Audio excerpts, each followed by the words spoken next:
What is up, guys? It is RSC6414 here, back with another wrestling show review. This time it's Impact Wrestling from last night. I didn't put it up because I just got busy and had to go to sleep, so therefore I couldn't put it up. So I'm putting it up right now. This show was pretty good. It was okay, I guess. Not as good as some of the past Impact Wrestlings, obviously. If you watch the show, I thought it was mediocre. It wasn't great. It wasn't terrible. Sort of like, he's a little better than Raw to me, and the thing about TNA is there's not as many funny little gimmicks like a dance off or stupid things like that sometimes. I don't mind Fandango, but I just hate the dance offs on WWE. I think they're kind of dumb. But enough going on and on. I'll get to the review. It starts off with Kurt Angle. If you watched last week, they scheduled a 3-on-3 tag match. Aces and Eights, Devon Anderson and Bully Ray versus Sting, Angle, and a mystery partner. I thought it'd be Styles. Sting, Angle calls Styles out to come out to the ring, start off the show. Styles comes out. He doesn't really respond to any Angle's questions. Angle gets mad, and Styles walks out of the ring onto the ramp. Angle turns Styles around, and Sting actually tried to persuade Styles too. Says something like, "I've been there before.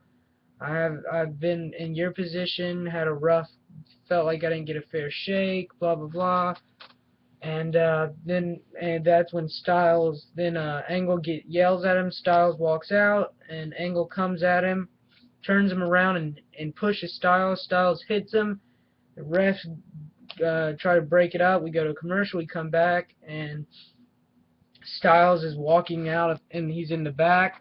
And he walks out, slams the door to exit, and closes it, and we never see him the rest of the show.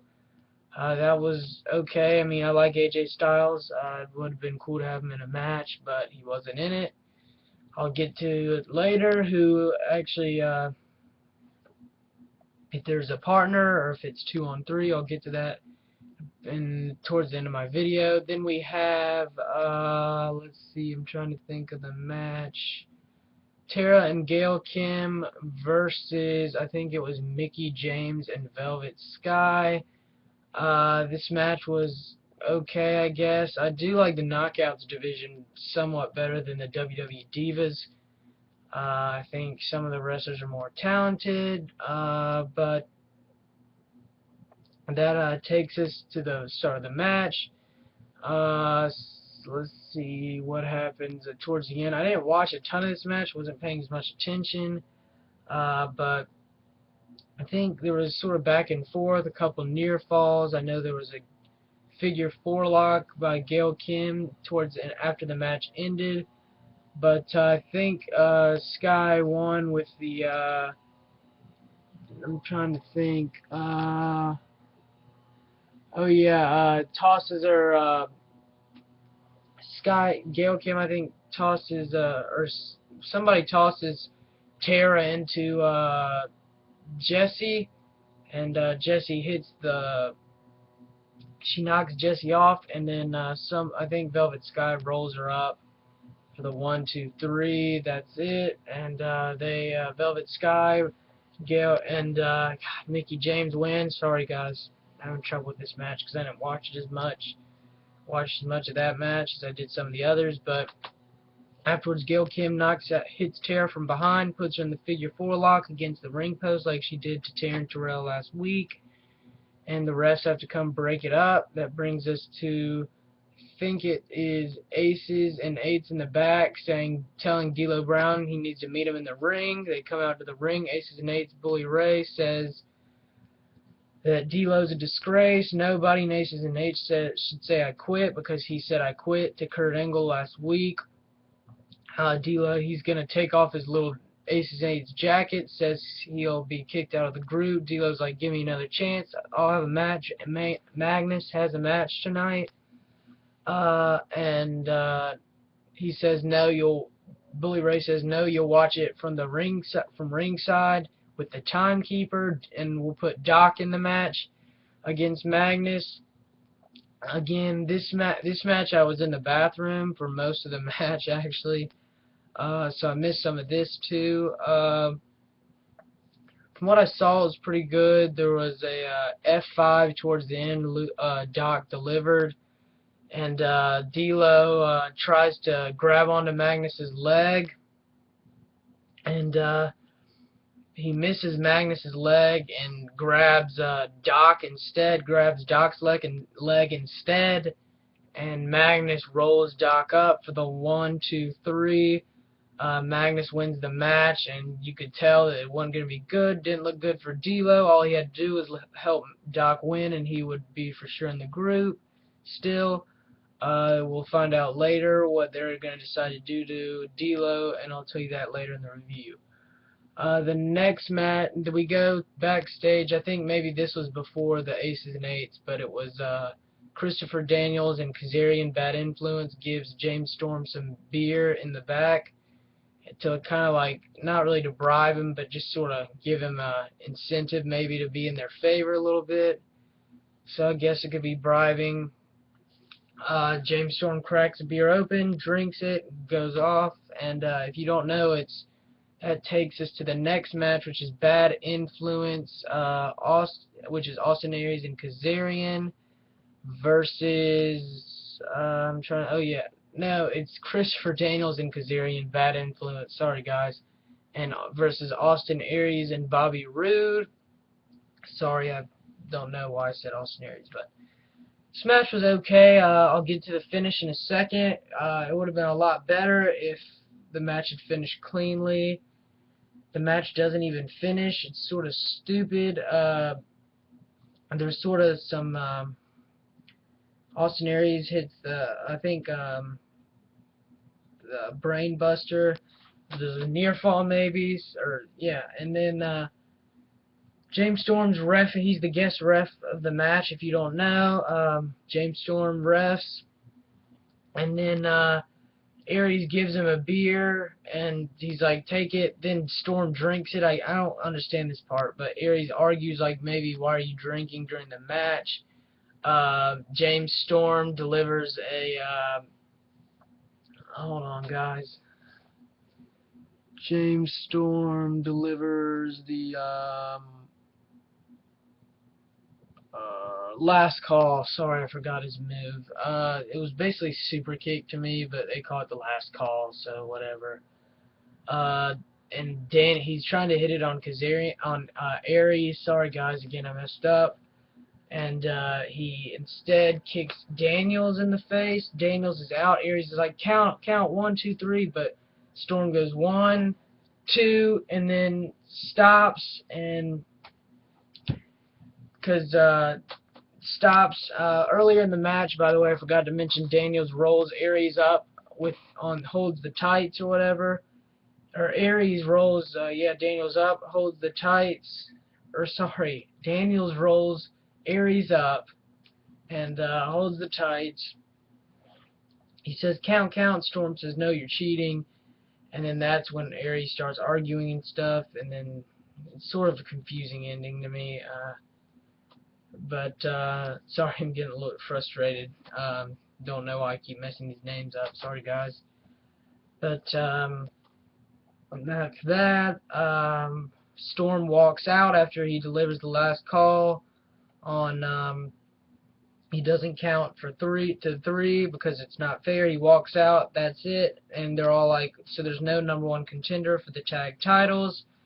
So neither team, Bad Influence or Aries and Roode, wins, and that's where it was stupid. It was some good quality action, I thought, in the ring, but it wasn't a very good ending. That takes us to Aces and Eights in the back, who says, D'Lo Brown, you're going to clean our bikes and get the beers and stuff, and then it's just sort of like a promo backstage. Oh yeah, Magnus was gonna be in the match, but got hit with like this big old crate, smashed over his head in the back. He was gonna be in the match because Styles walked out, and this was after Doc Doc Magnus match. They go backstage and Aces and Eights jumps Magnus, hits him with a crate, and then hits him with like a, they push something and hit him with it. It's like a stack of something. They didn't show it. Hit him in the head. He's unconscious. That takes Magnus. And then James Storm later on in the night gets jumped as well. Christopher Daniels, Bobby Roode, Austin Aries, and Kazarian are all back there. Maybe they jumped him. Maybe Aces and Eights. Couldn't really tell. I'm pretty sure it was a bad influence in Aries and Roode. So Storm's out. He might have been in the match. That takes out two possible people to be in the 3-on-3 tag match with Sting and Angle. Then we go to the backstage where D'Lo, they order D'Lo to clean the bike since he can't even do a simple thing and interfere and help Doc beat Magnus. That's that. And then Anderson sort of tries to stand up for D'Lo, but that never really goes to anywhere. And Bully Ray just orders everybody around what they're going to do after the match to celebrate, blah, blah, blah. I think Anderson likes D'Lo, and I think he was a little mad or frustrated that Bully Ray felt bad for D'Lo that he was getting punished like this just for saying I quit. But I mean, I guess maybe there'll be something about that in the future. Maybe Anderson will snap, or I don't know. Who knows, guys? But takes us to the main event, Aces and Eights. It starts out as a 2-on-3. They deliver the 3D, and there's a near fall. Oh yeah, I forgot to mention earlier. Sorry, I keep forgetting a lot of things. This is a action-packed show. But they deliver a 3D on Austin Aries, Devon, and Bully Ray. They deliver the 3D after Angle left the ring to go beat up Styles. Sting had his back turned to the other side of the ring and got the 3D delivered to him, and that took out Sting that was towards the end of the opening promo. Sorry, I'm forgetting little bits and pieces, so I have to keep adding them in there to get the details. And then that takes us, there's a couple, Sting gets the hot tag delivered by Angle, takes out Clothesline, Scorpion Deathlock, I think, on Scorpion Deathlock on he hits the splash, and then let me think, I'm trying to think. I think somebody had a suplex and there was a near fall. Sting, Anderson hits the mic thing or whatever, forget what it was called. Sorry guys. Anderson, they bring a table in after Anderson hits Mike, his signature move. Devon, Bully Ray bring it in about to throw Sting through the table. And then here comes Abyss coming out, returning to TNA, even though he's been there all along. Sorry, I gotta adjust my pants. Been there all along, and as Joseph Park, if you don't know, it's who Abyss really is. So he's been there all along. They say he returns. Abyss comes in, throws Anderson through a table, delivers the black hole on Devon for the 1, 2, 3. Abyss, Angle, and Sting win.